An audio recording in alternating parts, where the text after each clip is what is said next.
솔로몬 왕국의 초석, 솔로몬 왕국이 심히 견고하니라, 그렇게 성경이 얘기하고 있는데, 사실은 솔로몬 왕국은 그렇게 견고하다, 그렇게 얘기할 수 있을까?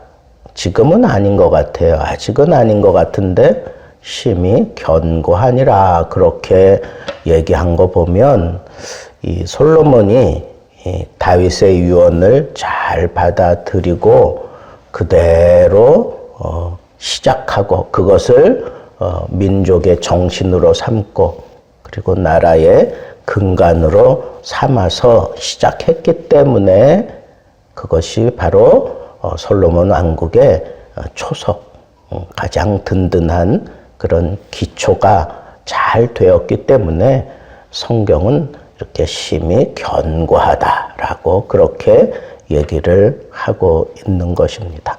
그러면 솔로몬 왕국의 초석이 뭘까? 한마디로 얘기하면 하나님을 공경하고 사람을 사랑하는 경천애인 정신이 솔로몬 왕국의 초석이다라고 그렇게 말씀드릴 수가 있습니다. 그래서 다윗이 유언을 하잖아요. 하나님의 명령을 지켜라. 그건 명령이다. 그러니까 무조건 이대로만 해야 된다. 그런데 나를 봐라. 하나님이 나와의 약속을 지켜주셨고 그리고 하나님 때문에 하나님을 내가 섬기는 이 중심을 하나님이 보시고 나를 이렇게 든든하게 하셨다라고 하는 것을 분명하게 보여주었던 유언을 한 것입니다. 그러니까 솔로몬이 이 정신을 제대로 이렇게 잘 받아들이고 시작했어요. 그래서 하나님을 공경하고 하나님의 그 율법을 제대로 이렇게 지키면서 나라를 든든한 반석 위에 세워가게 되었다라고 하는 것을 얘기하는 겁니다.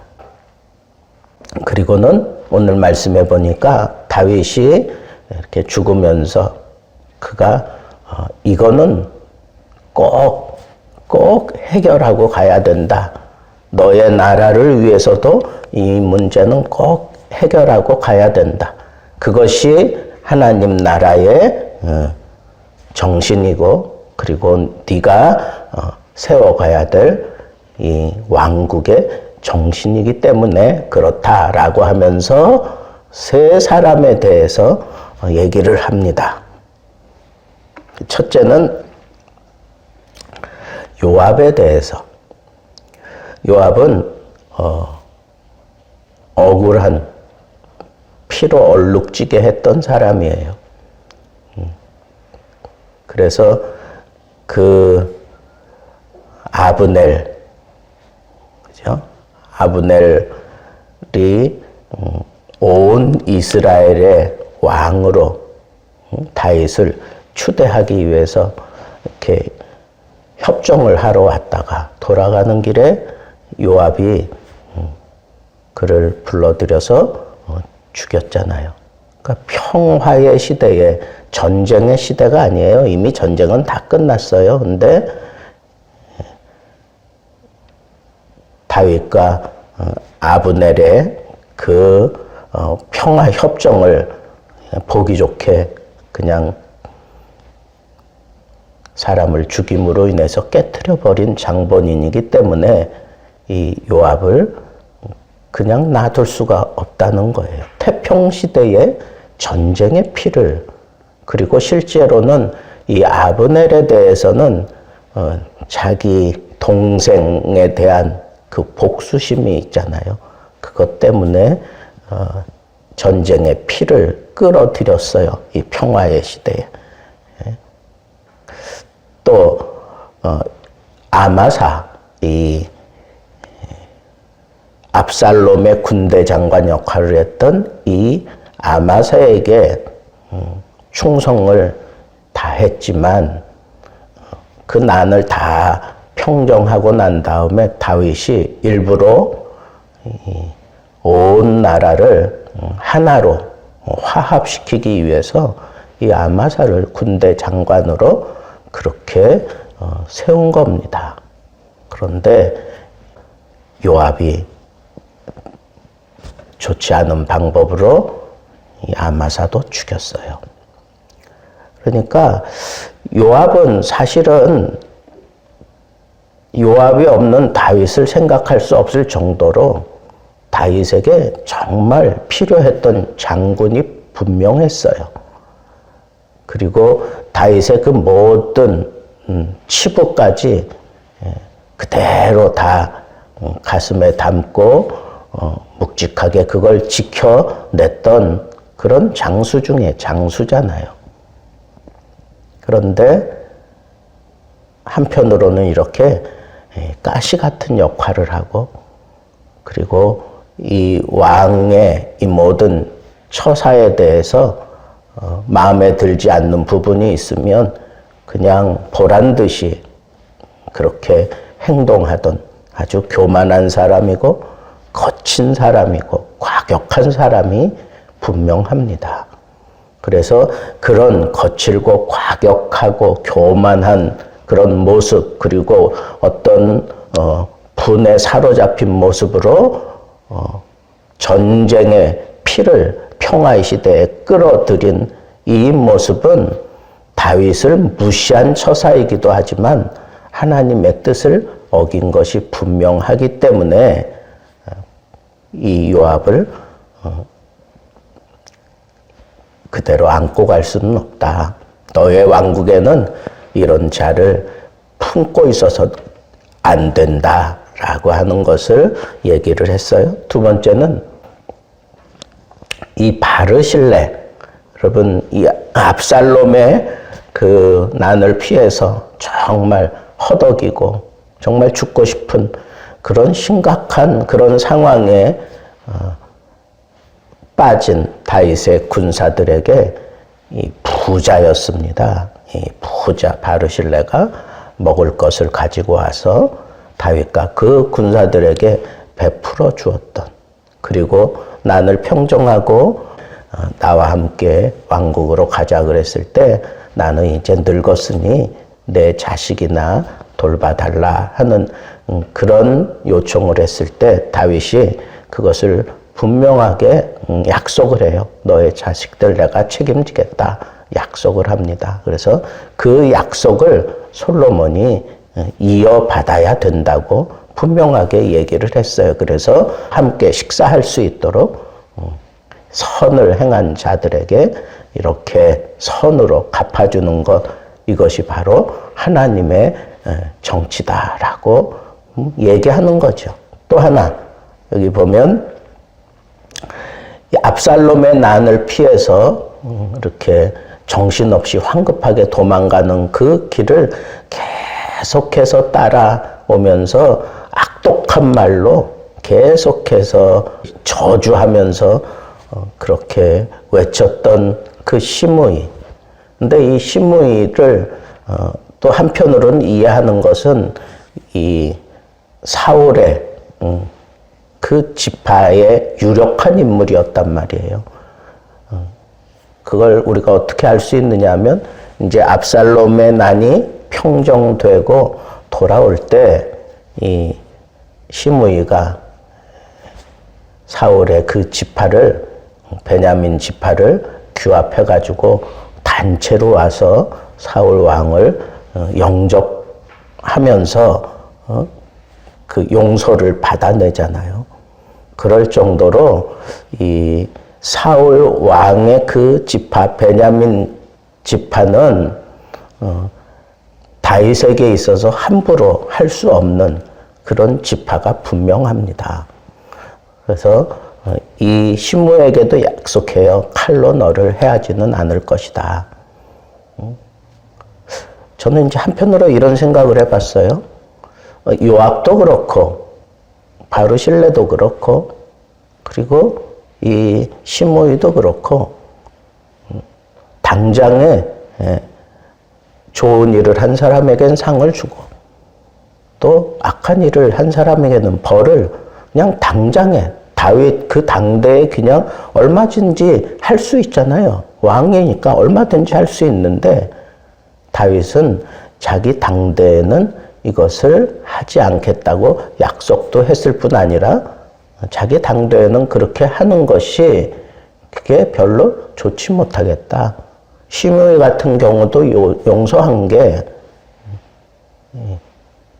나라의 평안을 위해서 그렇게 했단 말이죠. 나라의 평안을 위해서. 근데 사실 그렇게 용서한 것 때문에 또 세바가 일어나잖아요. 세바도 결국은 그쪽 지류니까.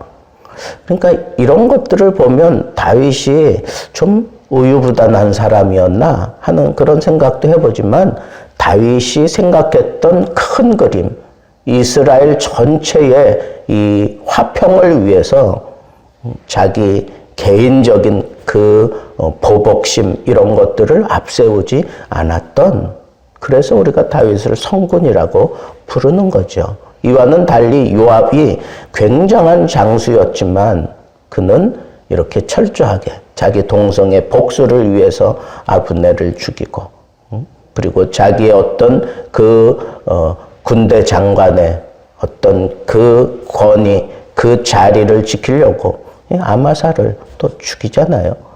그러니까 이런 어떤 개인적인 그런 권위나 그 상태를 지키려고 하는 그런 모습이 아니라 하나님 나라 전체를 화합시키기 위해서 자기의 어떤 개인적인 그 감정은 내려놓을 줄 알았던 다윗이었다라고 하는 이 사실도 우리가 좋게 생각할 수 있습니다.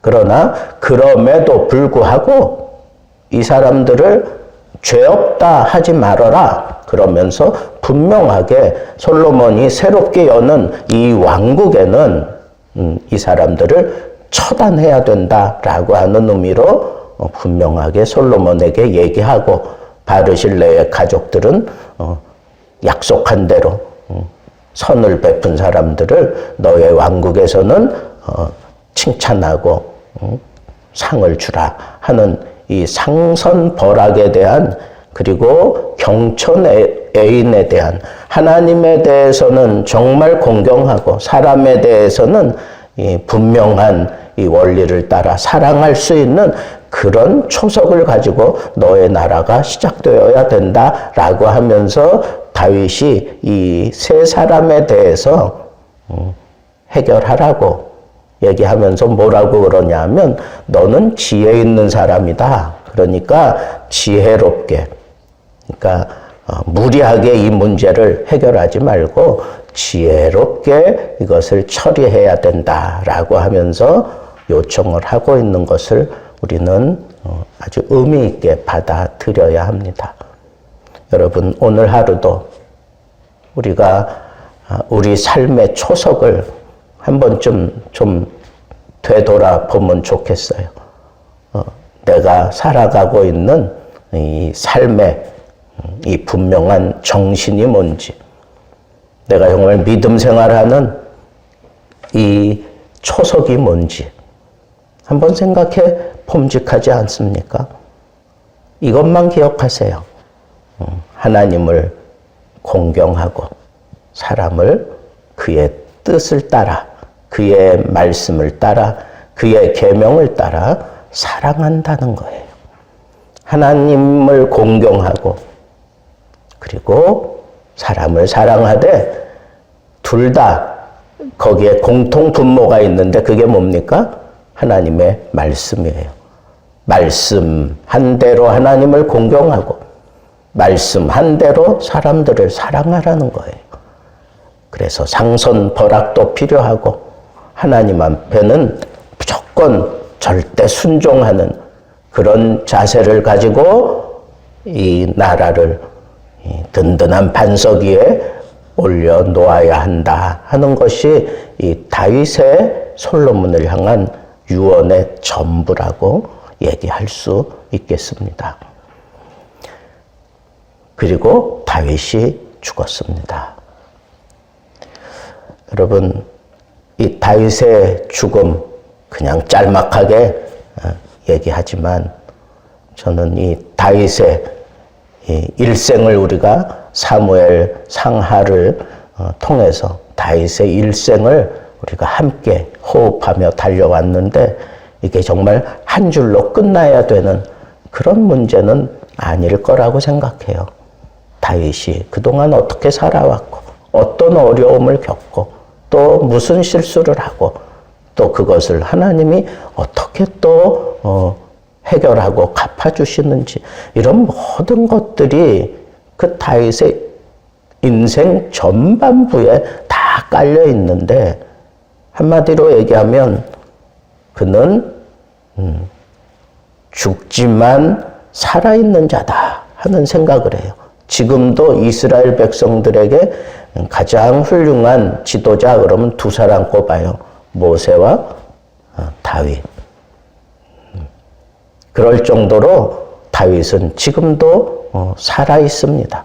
우리 마음속에도 살아 있어요. 찬송에도 그런 거 있잖아요. 그죠? 다윗 왕의 역사와 주의 선지 엘리야 병거 타고 하늘로 올라가던 일을 기억합니다. 이 찬송이 이 다윗 왕을 우리에게 또 각인시켜주는 그런 역할을 할 정도로 이 다윗이 죽었지만 살아있는 사람이에요. 죽었지만 살아있는 자는 육체적으로 육체의 본능에 충족하게 살지 않았다는 거야.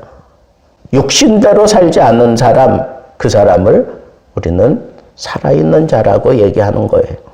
삶의 목적을 확실하게 붙잡고 살았던 사람들, 그 어떤 역경 중에서도 희망을 잃지 않고 하나님을 바라라 그러면서 이겨냈던 사람, 그 사람이 바로 죽었지만 살아있는 사람이에요. 그리고 그의 후손들을 위하여 미래를 바라보고 영생의 길을 간 사람, 그 사람이 바로 죽었지만 살아있는 사람이에요. 반대로 지금 살아있지만 죽은 자들이 얼마나 많습니까?